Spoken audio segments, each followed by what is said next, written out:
Okay, so I'll start with this one. You see how it has a smooth side like that?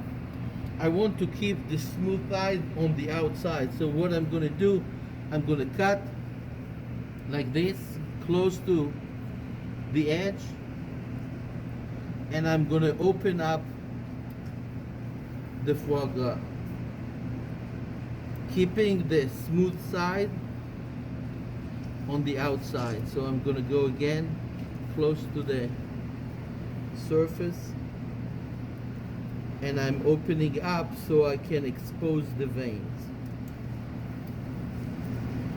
The veins start from these sides. They start big, like a tree, like a trunk, and then go small. So I can see the vein over here.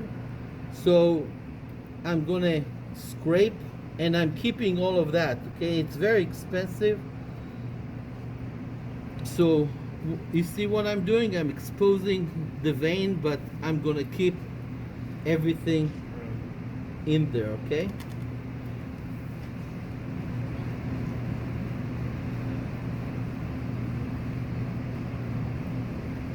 Because without getting it to room temperature, I won't be able to scrape. It's gonna be like going through hard butter and trying to expose the vein, which will be impossible. So you have to get it to a point when it's nice and soft, buttery, right? Yeah. Chef? Yeah, no, look at that. It's great. like soft, so I can scrape it out. So I keep going, and you see it starts from here and it goes like to the sides. So I'm trying to find all the veins, and I'm keeping the stuff all around it because I need to make the terrine out of it. So this is perfectly fine with no vein. Once it gets cold, it's gonna be hard again.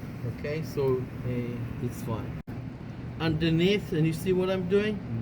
I'm going and I'm pulling out. If it's getting deeper, I can feel it with my finger, and I'm gonna go ahead and release all of it. What I see over here is for the next one, okay? Each one has one on the top and one on the bottom, okay? So I'm going underneath it and exposing it and taking out the vein. This one goes a little bit deeper, so I went and I'm taking the vein out. Now if I feel that it goes deeper, I can go ahead and keep on removing it and take it out. A glass of salt on there. You're so nice. You see, I go from above, make sure that I'm covering it with a good amount of salt. It's kind of, and we're going to cure it with the salt and with the alcohol. Then some pepper, freshly grind is better. I like to use the pepper mill better than utilize the stuff that you buy already ground. It has better flavor. I put my finger and I just go and splash it with a little bit of pork wine. Sweetness Right. and foie gras goes really well together. Like Terrine wine is a classical combination. Port wine is a classical combination because you can use any brandy. What cognac means, it means that they made the brandy in cognac, in the region of cognac, and they are very famous for the brandy. But this is brandy made out of wine. So they make wine first, distill the alcohol out of it, and the reason that it has brownish color to it, because when you distill like moonshine, it's completely clear, right? So the reason it has color on it, they burn the inside of the barrel, and then they put the alcohol in there, and when they age it, it gets that coloration from the burning of the wood inside, and the smokiness and the oakiness. Interesting. And all that. So I'm gonna put some cognac on there. And then I'm going with my hand and I'm gonna kind of like massage it. And look, remember it looked like kind of like Yeah. broken. It kind of like puts it all together. Wow. You see how here it's broken? I put the alcohol. It makes it nice and smooth. And we're going to marinate it overnight. Let all the flavors penetrate so it will be even distributed. Now tomorrow, like when it's marinated, it's already ready to eat. Okay. It's already It's- ready yeah, to it's eat. all ready to eat. It's like it's raw foie gras, and it's really, really delicious. You can see where is the tough membrane that I'm taking off. Okay, all of that is tough membrane that you don't want in your food. You're making a delicate terrine that you're gonna smear on a piece of brioche. If you're gonna have things like that in there, it's not gonna smear. So that's the part that you're taking. Now, over here, the inside is nice and this thing is nice and tender. Okay, and then you see how some of it is a little bit pinker and some of it white. The white is cooked and the pink is not. This is why I'm going to saute it, so it's going to be 100% cooked when I'm going to put it on. Now when I put it in 104 degrees to poach it for 30 minutes, it's not actually going to cook. It's just slightly going to warm it up all the way through, so it will be the same texture.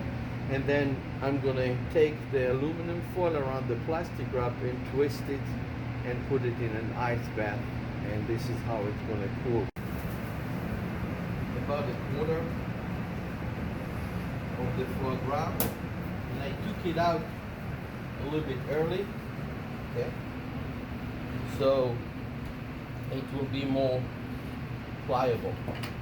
Okay, and what I'm gonna do is I'm gonna put it on there, and remember how I kept the shiny part on the outside?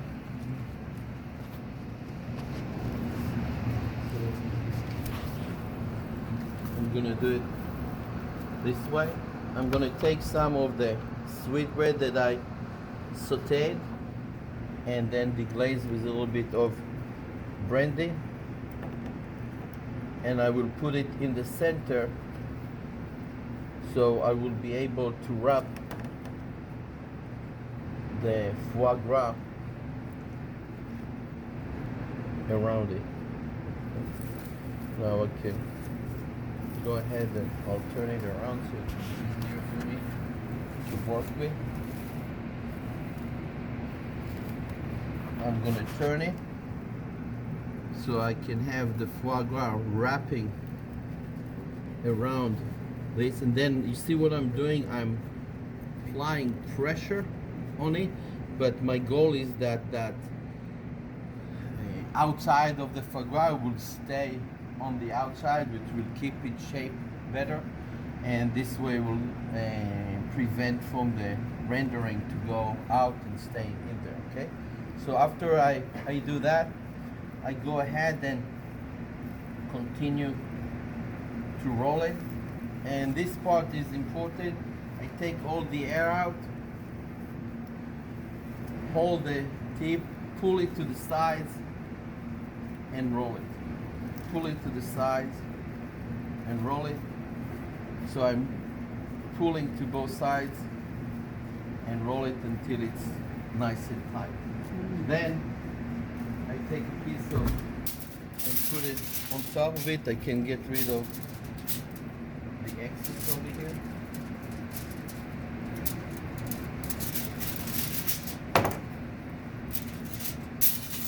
And I'm going to take the aluminum foil and very tightly roll it around it. And at the end I take it like a Tootsie Roll and I shape it. So the aluminum foil keeps it nice and round like this.